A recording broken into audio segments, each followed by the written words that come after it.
Hey guys, John Boy here, coming at you with a third grab bag from CVCC-INC. This is a seller on eBay. I believe their brick and mortar store is called Carson Valley Coin Company. But yeah, I've had two grab bags from this company, have not been disappointed. So purchased a third and hoping to keep that trend going. Now this one reason I purchased this third bag, they gave a little discount from their normal coin grab bag. It was a $2 discount for Black Friday.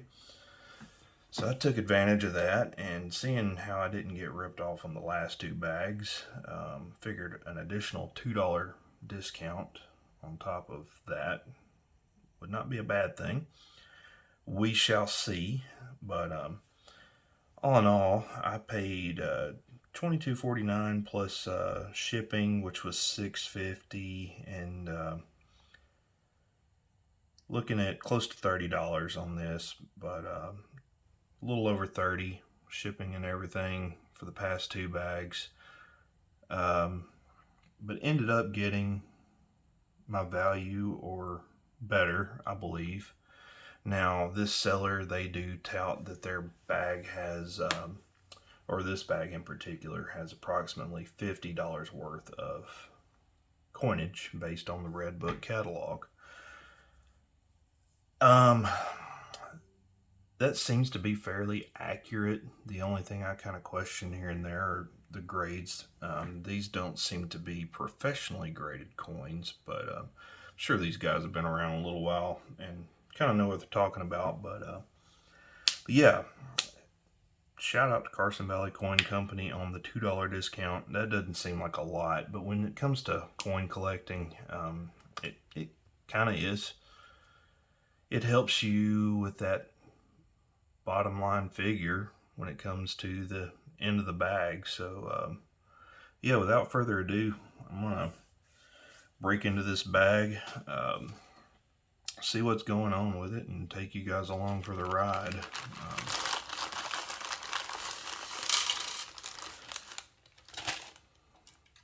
So it looks like we've got, just like before in the previous two bags, an actual grab bag, stapled shut. Do a little cheat here. Looks like we got some coin slips. Feels like all coin slips in here. I don't think we have any slabs, but yeah, stapled together. So let's cut this bad boy open here and see what we've got. Get that out of the way here. So you can see down in there, so we've got a little nickel on top. So pull this out and see what we've got going on. So they're saying a Mint State 65 2005 D nickel.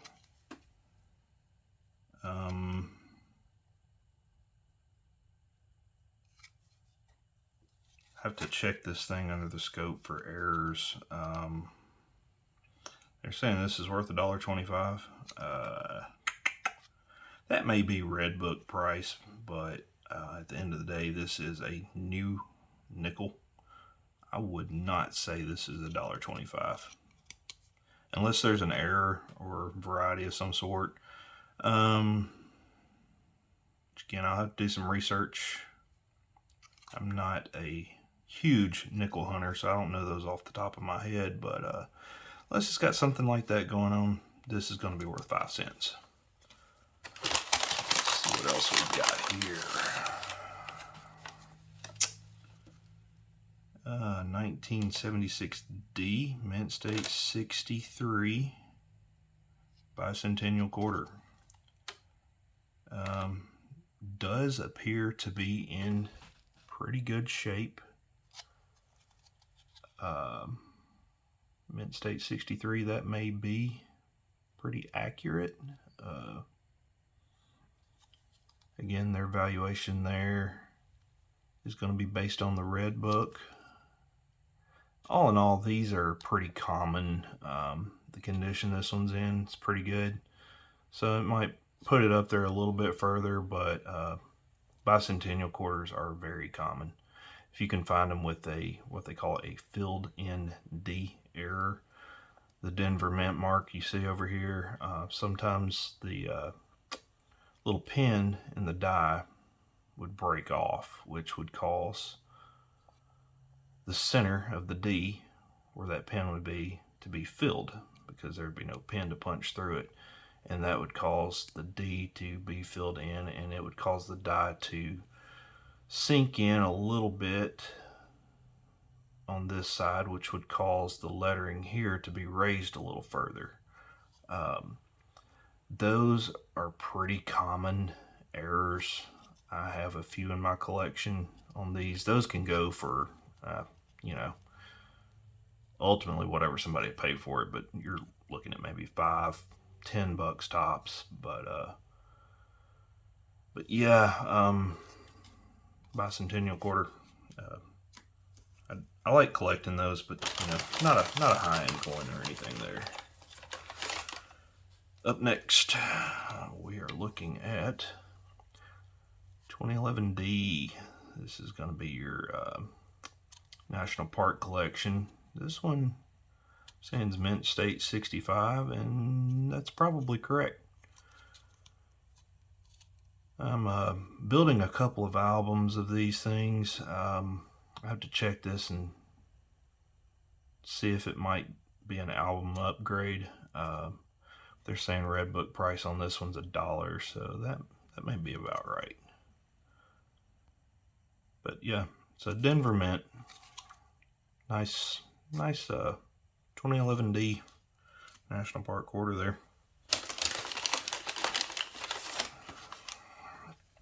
All right, we have a 2002 Louisiana from the Philadelphia Mint, and they're saying Mint State 63, which is probably correct. Get a little bit of chatter over here in the field, but again, I have a state quarter collection as well, so this will be another one I'll check against the album and see if it upgrades. Yeah, pretty good looking quarter there. All right, next up, we have a 1971 proof nickel.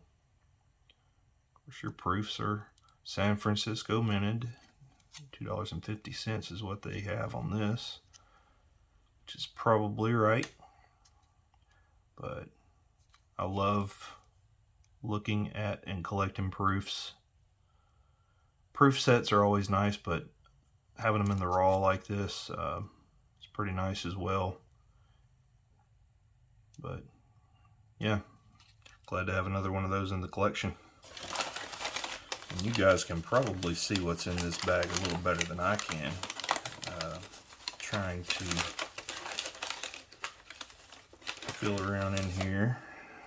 And we're looking at a Mint State 63. This is going to be an Ike dollar. Bicentennial. I have to peel this off and examine it under the scope, but yeah, good looking Ike dollar. I enjoy collecting these, and this will add to my collection. Nice condition there. But Ike dollar. Keep this flipped around so we can see the value. If you guys are keeping track, because I am not. We'll do a final tally at the end of the video. Steel cent, 1943 Denver, Mint State 63 they're saying. Like having these in the collection, and this does not appear to be replated, but I'll examine further under the scope later off camera. But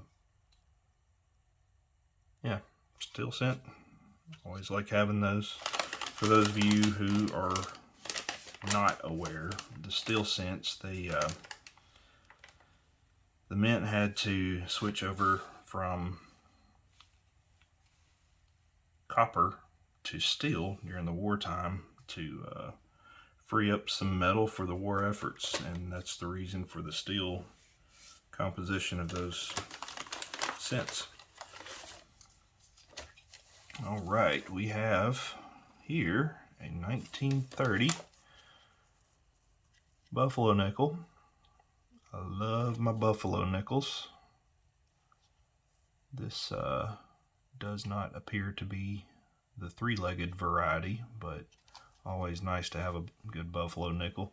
Pretty good details on this one. See some feather details, and can still see the year, so that's always nice. That was one of the flaws in the design of the Buffalo nickel, is the way the year was raised. A lot of times it gets worn off and you can't even tell what these are. So it's always good to be able to see a year on Buffalo nickels, and definitely enjoy collecting them. Up next, we have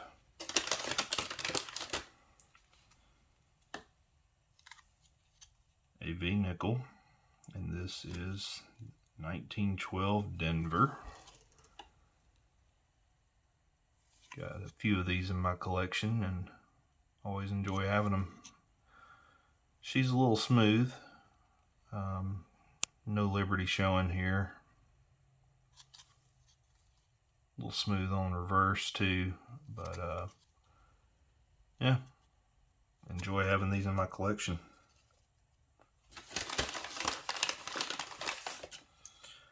Up next, we have a dime.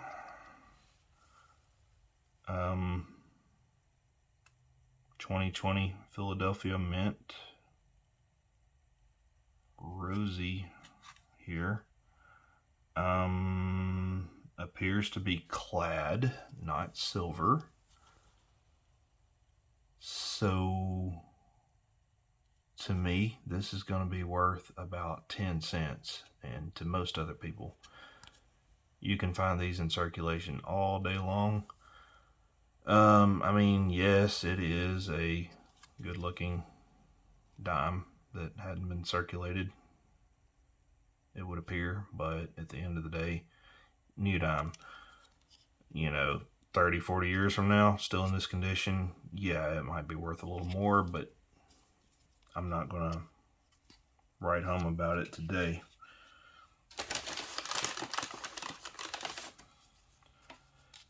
Here we have an Andrew Johnson presidential dollar, 2011 Denver. On these, I do enjoy collecting these, but the problem with these is you can't tell the mint mark if you're inside a slip like this. On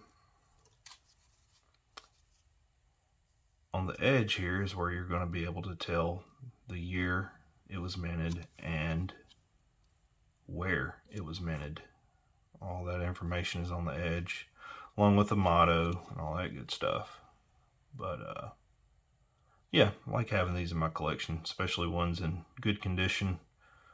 We're calling this a Mint State 65. I see some dingage going on over here, but all in all, it's a good condition presidential dollar.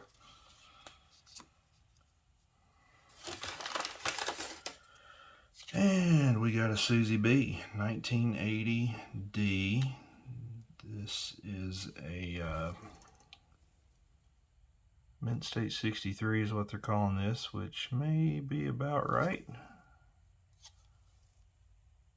Yeah. Nothing too special. These are pretty easy to get. I have quite a few of these in my collection.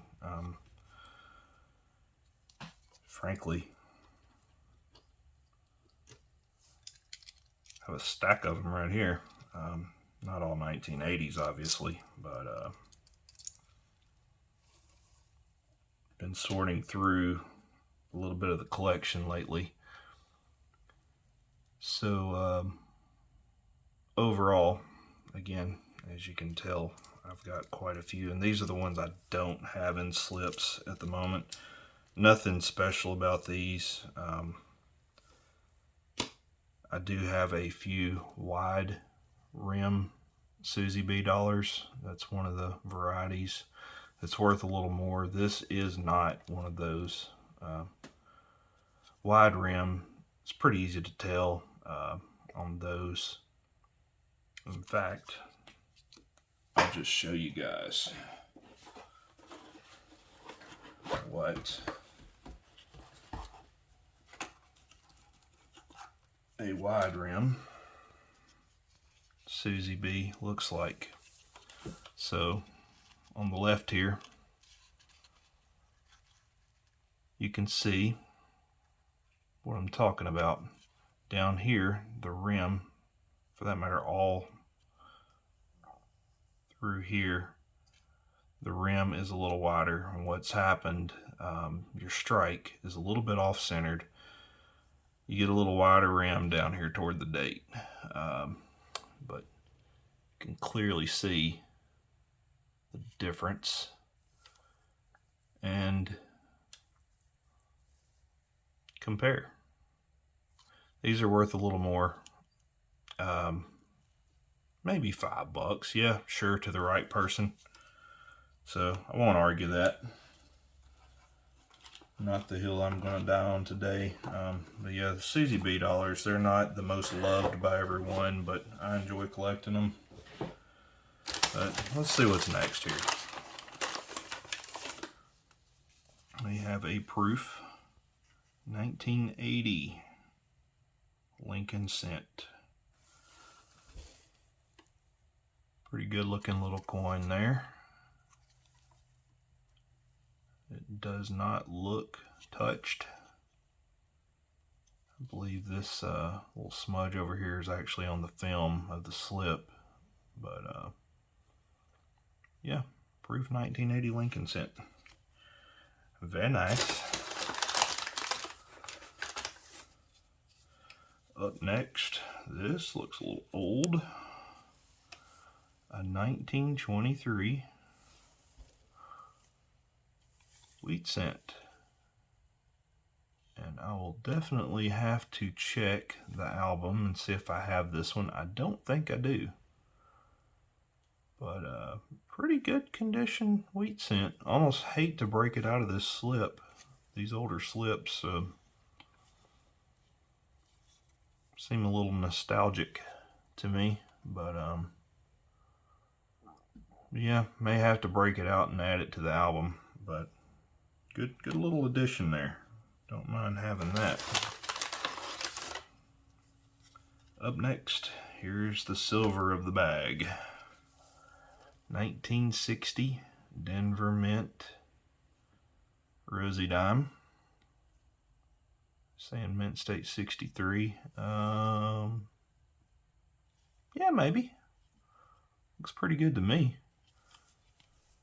That will up our silver game just a little bit. $4 is what they put on that, but honestly, these typically will go for $2 to $3. This is what many would consider junk silver or constitutional silver. This one is in pretty good condition though, so maybe a little more premium to it. But at the end of the day, a lot of people just collect these for their silver content. And but yeah, it's always good to add some more silver to the collection. Let's see. We've got quite a few coins in this bag here, so hopefully I can fit it all in the frame. Up next, we got a Proof JFK $50, 1972. Good looking Proof.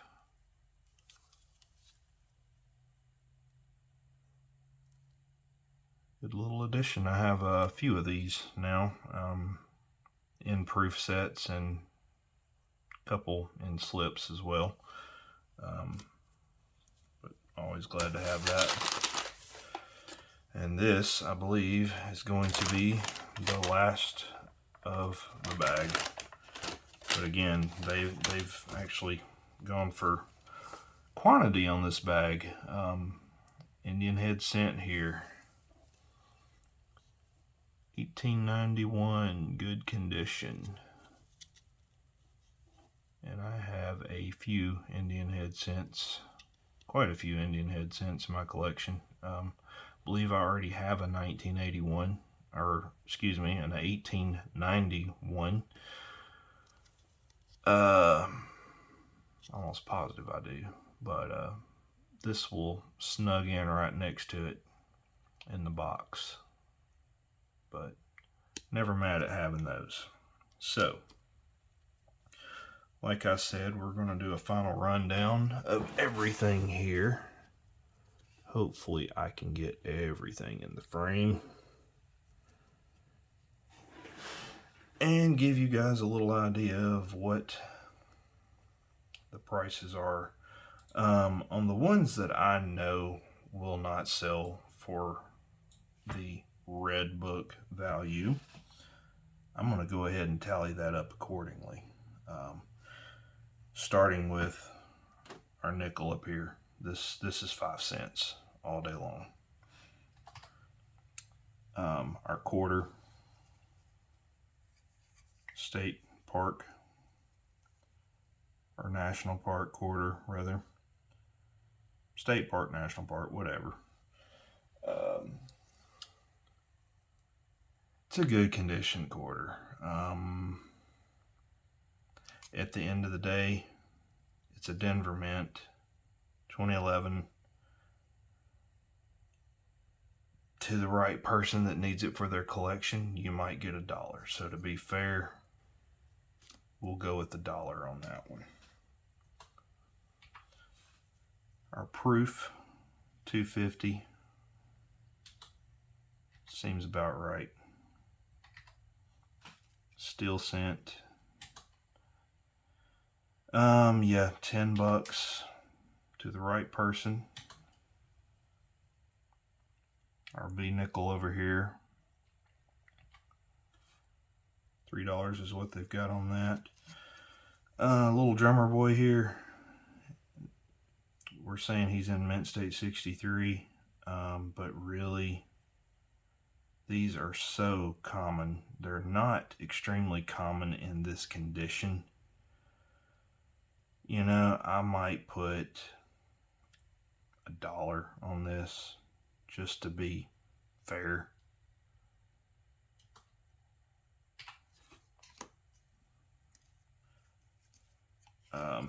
Here we go, a state quarter.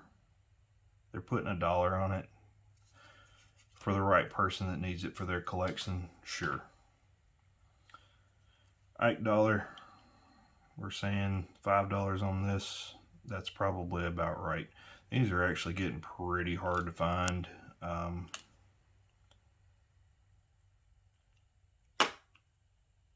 Yeah,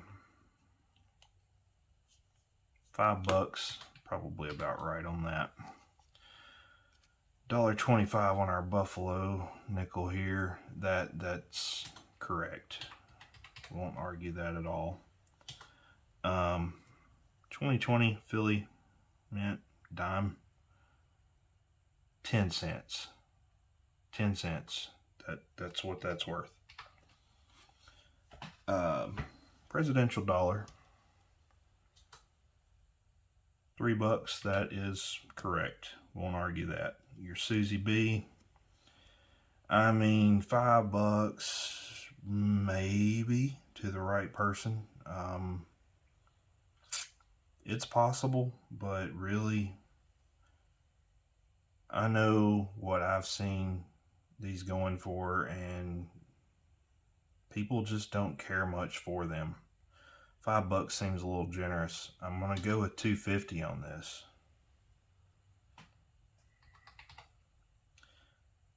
Your Proof 1980 Lincoln cent, 250 is what they've got on that.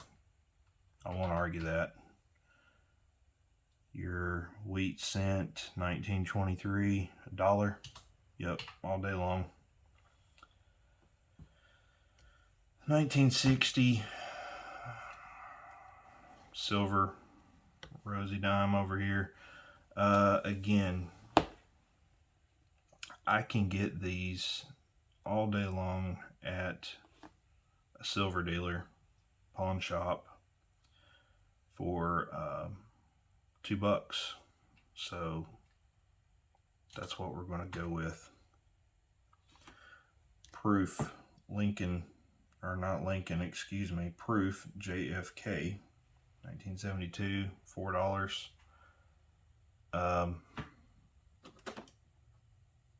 Seems about right.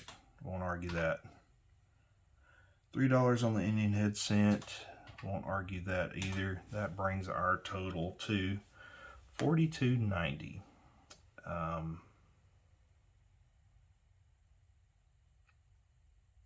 If I tried hard enough, I could probably get that all day long for these coins. So, yeah, not quite the $50 that they touted, but again, I really didn't do bad on this bag. I paid $30 shipping and everything. So, again,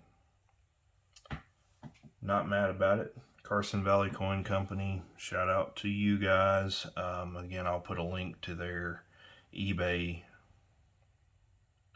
page down in the description of this video. But thanks for hanging out. We're going to wrap this one up, and hope you guys join me for the next one, because I will have another grab bag coming in hopefully this weekend. Different seller this time. We'll see how that one goes. But yeah, John Boy out.